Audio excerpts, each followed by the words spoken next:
Welcome to the Vantage HR Influencers Podcast. This podcast is sponsored by Vantage Circle, the simple and AI-powered rewards and recognition platform for employee engagement. Micromanagement, a word that reverberates with anxiety and frustration, is in reality a management style. A style that emerges from the depths of distrust, suffusing workplaces with excessive control, stifling autonomy, and snuffing out creativity. It often stems from a desire for control, but its consequences can be detrimental. Thus, it is necessary to peel back the layers of micromanagement, uncovering its root causes, understanding its effects, and exploring strategies to mitigate its harmful influence. Hello, listeners. Welcome to another episode of Vantage Influencers Podcast, where we explore a wide range of HR topics that are sure to grab your attention and inspire you. I'm your host, Sanjeevani Saikia, and today we will be having a conversation on micromanagement and its consequences. And for the same, I have with me Summer Davies, founder, principal, LeaderShop by Summer Davies. Hi, Summer. Hi, good morning. Good morning. First of all, I would like to wholeheartedly thank you for giving your invaluable time and joining us in today's episode. Before we dive deeper into today's topic, micromanagement and its consequences, could you kindly walk us through your corporate journey so far? Sure. So my backstory is a little bit unique, I would say, although the longer I'm in the HR space, the more I find most people end up here through unusual or unique experiences. Very few people start their career thinking that they're going to end up in HR, and particularly in this section of HR. And so I think that that's more common than maybe I appreciated in the beginning. And it is certainly the truth for me. So my background is actually totally different. I have a degree in animal science. I thought I was going to breed horses. And so I went to university studying horses. And through some crazy turns of events, that's not what happened. And I ended up going to work at a veterinary hospital when I was quite young, when I was in my early 20s.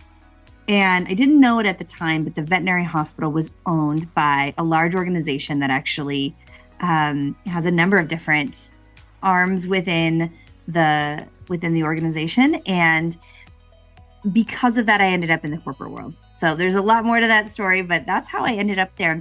And I ended up in the leadership development space because in that early role in my 20s, I was asked to lead a team of people. It was actually a really big team of professional veterinarians, and I had absolutely no training, no experience, and really no business leading a team. And it was a really rugged experience, certainly for me and absolutely for the people who worked for me, because I was kind of just figuring it out on my own. And until I went and found some resources on my own, things were pretty rugged in the hospital. And then when I found some resources, started applying some well-researched and effective techniques in the leadership development space, everything started to change. And it was just a huge light bulb moment for me to say, this is really cool. And this is really impactful to people's lives. So I ended up going back to school, getting my master's in OD in leadership development, and then spending the next 15 years working in a variety of global roles, supporting leaders all over a number of different organizations, and leaders from very, very frontline leaders all the way up to the C-suite, and starting to understand, what does it take to be an effective leader? How do we grow those skill sets? And most importantly, what things do we focus on? Because there is such a sea of things that are exciting in this space. Yes. How do you focus on the most important things? So that's a brief history of me. I must say, Summer, you have narrated your journey beautifully, and it is really interesting, I must say. Yeah. So, Summer, today we will be discussing micromanagement and its consequences. To get us started, could you first of all define micromanagement? So in your experience and expertise, what do you think micromanagement in reality is? This is such a good question because we use the term micromanagement to cover a variety of sins, and sometimes it's used appropriately, sometimes it is not. Yes. But in my experience, what I've found, micromanagement is when we have a leader who is providing an excess of direction to somebody who doesn't need it. Okay. So that could look like somebody who insists on tasks being completed in a specific way and is not open to a variety of different ways to complete a task or open to new ways to complete a task. It might look like somebody who insists on being super into the details on a particular task or project or piece of work with somebody who doesn't really need somebody else in that level of detail. And the reason that I call out that difference is there are occasions when you do need a leader to provide a lot of direction or to be super involved in the details. But micromanagement becomes harmful behavior when it is applied to somebody who does not need that level of direction or involvement, or who does not want that level of direction or involvement. And often what micromanagement comes from is an individual who was promoted based on technical competence. So very often in organizations, we promote someone because they are the best at their function. So if you're an accountant, you might be promoted to be the leader of the team of accountants because you were the best on that team. And there seems to be a disconnect in many organizations, assuming that technical proficiency will somehow translate into leadership skills. And that is such an injustice because those two skills are often not correlated in any way. Yes. And so that individual overuses their technical skill to compensate for a lack of leadership skill. Yeah. So do you think micromanagement actually stems from lack of trust? Do you think it is lack of trust that is the primary reason why people start micromanaging? I think in some occasions it is a lack of trust, but I don't know that it's always the way we think that it is. Sometimes we think it's that the individual doesn't trust their team. Yes. And in fact, in working with leaders, when I start to peel back the layers, they may articulate, gosh, I don't trust my team, so I need to see every detail, or I need to be involved in every step. But when we get a little deeper, it's actually that they don't trust their own ability to delegate a task effectively. And so the lack of trust stems from a lack of self-trust and then kind of bleeds into a lack of trust of their team. And then that creates a whole multitude of other issues. But often it is a lack of self-trust and a lack of self-belief that they can effectively delegate a task and still get work done.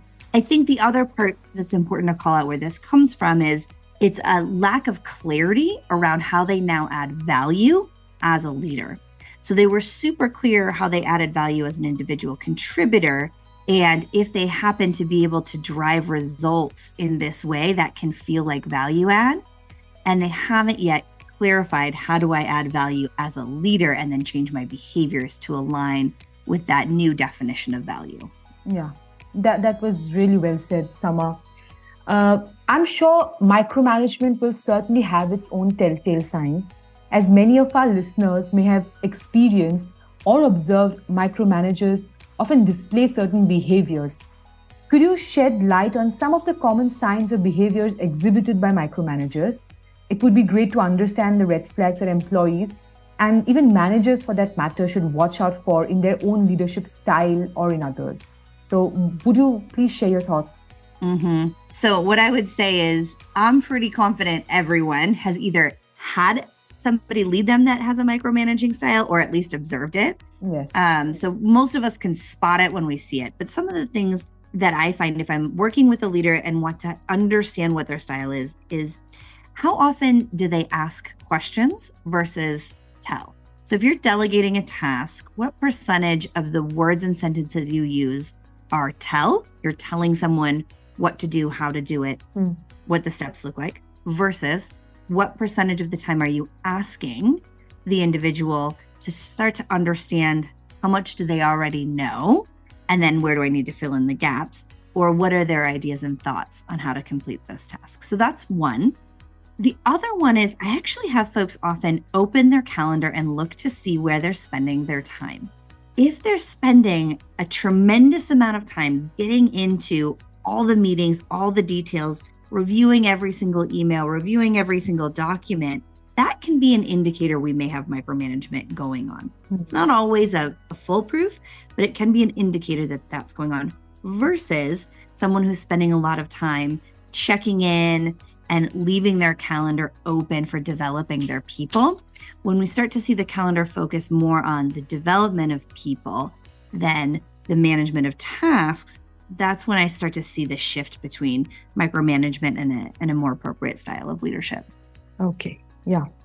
So when we shift our focus to the impact of micromanagement on employees, we often hear about the negative effects it can have on employee morale, motivation, and overall job satisfaction. So could you enlighten us on the specific impact that micromanagement has in these particular areas? Oh my goodness. So micromanagement is, I often say, the number one killer of productivity and killer of innovation. Yes.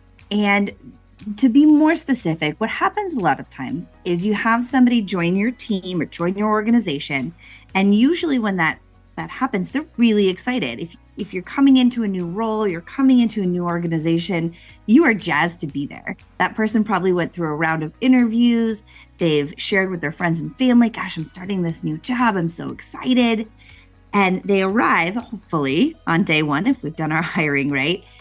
It's just filled with excitement, ideas, and energy for the new role. And from that moment, a leader can either continue to foster and grow that or not. And when we have a micromanaging leader, they tend to be towards that not side. And we start to see that energy that the employee brought in starts to go down, because when they bring up a new idea, maybe it doesn't get listened to, or they're told the worst sentence in all of business, which is, well, we don't do things here that way, or we've always done it this way. And as soon as that starts to happen, that individual is psychologically going to lose some of their safety. Yes. And so they'll slowly stop bringing up new ideas, which is where we see innovation start to go away, because somebody doesn't feel psychologically safe to share a new idea. Even if it doesn't turn out to work perfectly, if they feel safe to bring those new ideas, that's where we see that churn of innovation. When they start to hear people say things like, oh, well, we're actually going to do it this way, or we've always done it that way, then we start to see innovation go down. Similarly, when you have an individual who is micromanaged, so they're always told, you must do this task and the steps absolutely have to look like 1, 2, 3, 4, 5 in order to do it correctly.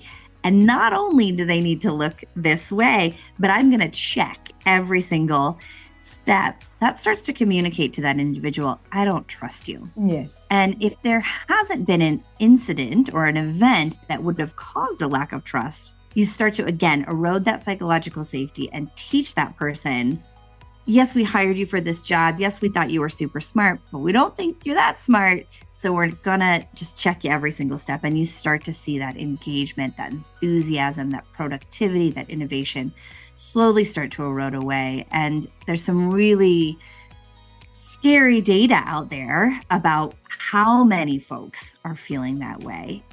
There was just a study that came out from Gallup that said only 23% of people are reporting that they are engaged in their work every day. They feel like they can be innovative and enthusiastic at work, which means a huge chunk of people don't feel that way. Yes.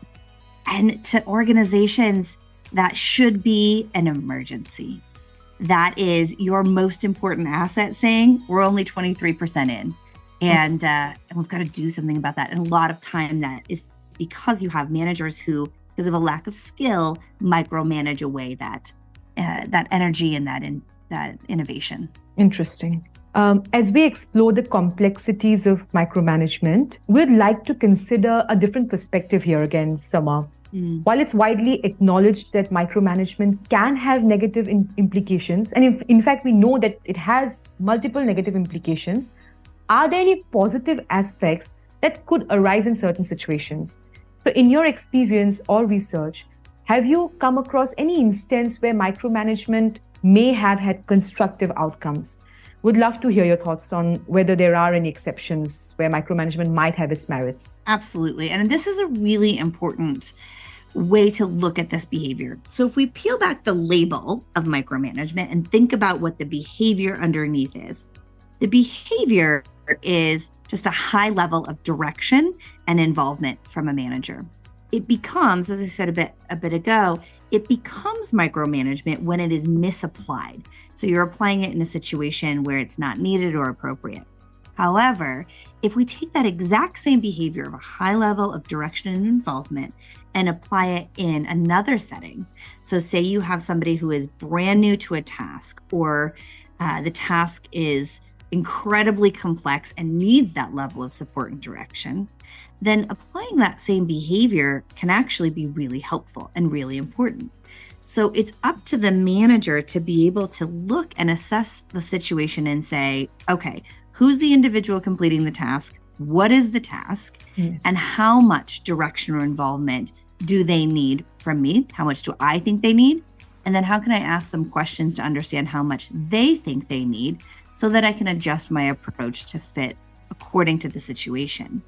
So in instances where it is actually needed, that level of direction is actually needed, the person is brand new, they're learning, something like that, then that behavior can be really, really appreciated.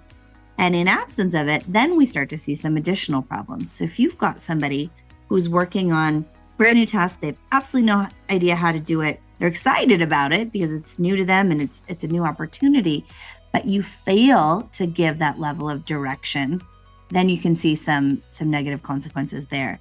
So it's really in looking behind the label of micromanagement to the actual behavior and thinking, am I applying that high level of direction and support appropriately, considering the individual and the task that they're trying to complete? And that sounds really simple to say, well, yeah, of course we should do that. But then if we think about, okay, I've got to adjust that for every individual who I'm working with on every task that they're working on, then that becomes a skill. That becomes something that requires some training and some practice for managers to be really effective at. And the ones who are able to appropriately assess the individual, the task, and the needed level of direction and support, then you start to see really, really effective and engaging managers. Yes. So Summer, one of our listeners who happens to be a HR professional wanted me to ask this question to you. Yeah. So are there any red flags that employees should watch out for during the hiring process to identify potential micromanagers? Yes, this can be tricky because we are great at showing up the way we want to in the hiring process and then showing up as ourselves once we get into the call. Yes. And I kind of come back to assessing, how does that manager articulate how they add value? So if I'm looking at an individual and saying, okay, do I think this person is willing to take the time to really consider the individuals on their task and then how they flex their style in meeting that individual's needs, I might ask them something like, describe to me how you think you add value as a manager. Mm-hmm. And then how do you organize your time to align with that desired value? If I have somebody who can answer that really clearly, saying, I really add value by understanding the developmental needs of my individuals on my team, and then I spend most of my time just supporting them based on their unique developmental needs, I know I've got a manager who gets it. If they're not able to really articulate how they add value and then how they align their time to that, then I may think, we may have some red flags going on here. Yeah. Summer, we are arriving at the end of today's episode. But before we let you go, there is one last thing that both our listeners and I would love to know your take on.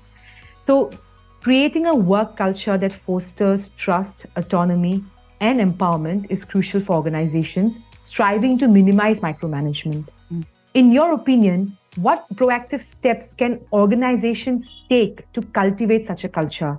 Are there specific strategies or initiatives that you recommend to discourage micromanagement and encourage a more collaborative and empowering environment? Yeah, so every organization I've ever spoken to says we want a collaborative and empowering environment. Yes. I don't know anybody who says we do not want people to collaborate. We want people to come to work and drudge through their day. Nobody says that. Yeah.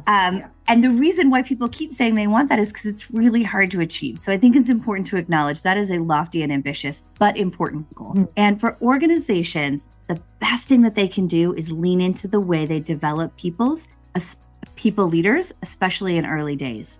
So most individuals wait a very long time to receive any type of formal leadership development. Some organizations do this really well. However, the average is 19 years before somebody receives formal leadership development. And that means that there are some people who wait an entire career and never receive skills development as a leader. So if I were going to recommend leaders, organizations do anything, it's lean into that leadership development earlier. Get that skill development to your frontline and middle managers as quickly as you possibly can to help them build those skills effectively. That's where engagement goes to die. It's on the front lines of your organization. It's in the middle of your organization. So get those leaders skilled up as quickly as you can. And even if you can't roll out a huge, robust program, just get them something. Yeah. Start by getting them some of that early development so that they can start to understand their skills. Even if it's just as simple as helping them define how they now add value, that will go such a long way in helping drive that engaged and collaborative workforce. That was very well said, Summer.